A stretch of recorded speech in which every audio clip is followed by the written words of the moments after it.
ৰাইজৰ সমস্যা আছে ৰাইজৰ মোৰ লগত কিছু মত বিনিময় কৰিলোঁ আৰু ৰাইজৰ যিখিনি সমস্যা এই সমস্যাখিনি আমি মাননীয় মুখ্যমন্ত্ৰী মহোদয়ৰ লগত আলোচনা কৰি স্থানীয় সমস্যাখিনি সমাধান কৰাৰ কাৰণে প্ৰয়াস কৰিম। ৰাইজৰ মৰম আৰু আশীৰ্বাদ আমাৰ ৰাজনৈতিক জীৱনৰ এটা ডাঙৰ শক্তি। এই অঞ্চলৰ ৰাইজে যি মৰম আৰু আশীৰ্বাদ দিছে তাৰ কাৰণে মই ৰাইজক ধন্যবাদ জ্ঞাপন কৰিছোঁ।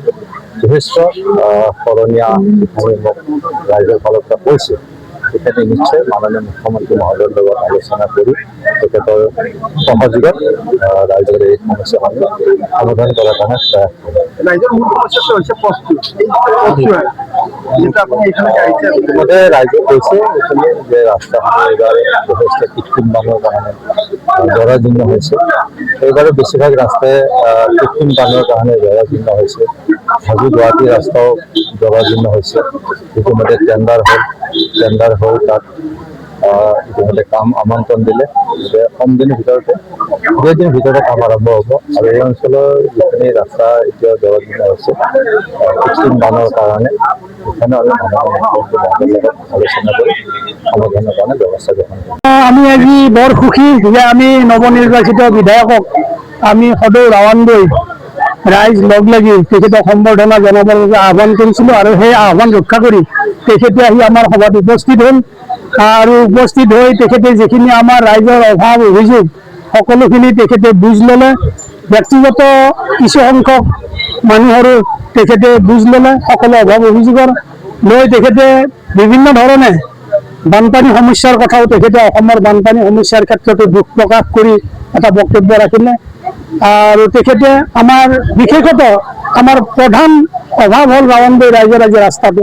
সেই ৰাস্তাটোৰ কাৰণে আমি আজি গোটেই ৰাইজ লগ লাগিছোঁ আৰু তেখেতৰ এটা বুজি পাইছোঁ যে তেখেতৰ হৃদয়ত আমাৰ ৰাস্তাটো আজি সোমাইছে।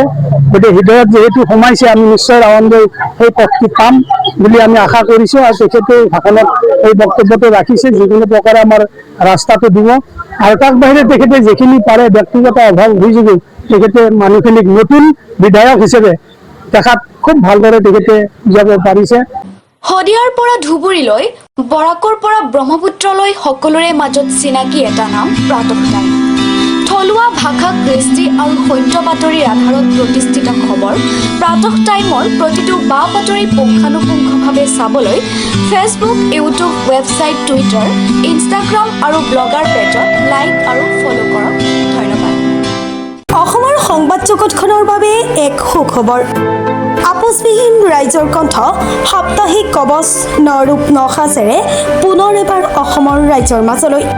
স্বত্বাধিকাৰী প্ৰণীতা কলিতাৰ দ্বাৰা প্ৰকাশিত আৰু আপোচবিহীন অসমৰ বিভিন্ন প্ৰান্তৰ একাংশ নপুৰণি অভিজ্ঞতাপুষ্ট সাংবাদিকৰ দ্বাৰা প্ৰচাৰিত তথা eco printing press Guwahati Katabari গড়চুকত মুদ্ৰিত সাপ্তাহিক কবচ এতিয়া অসমৰ বিভিন্ন প্ৰান্তত উপলব্ধ।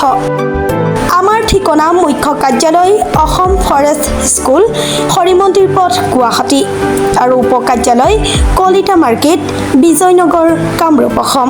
মোবাইল নম্বৰ হৈছে 9435114666 অথবা 9864084600 আৰু আমাৰ ইমেইল আইডি হৈছে kobos2025@gmail.com।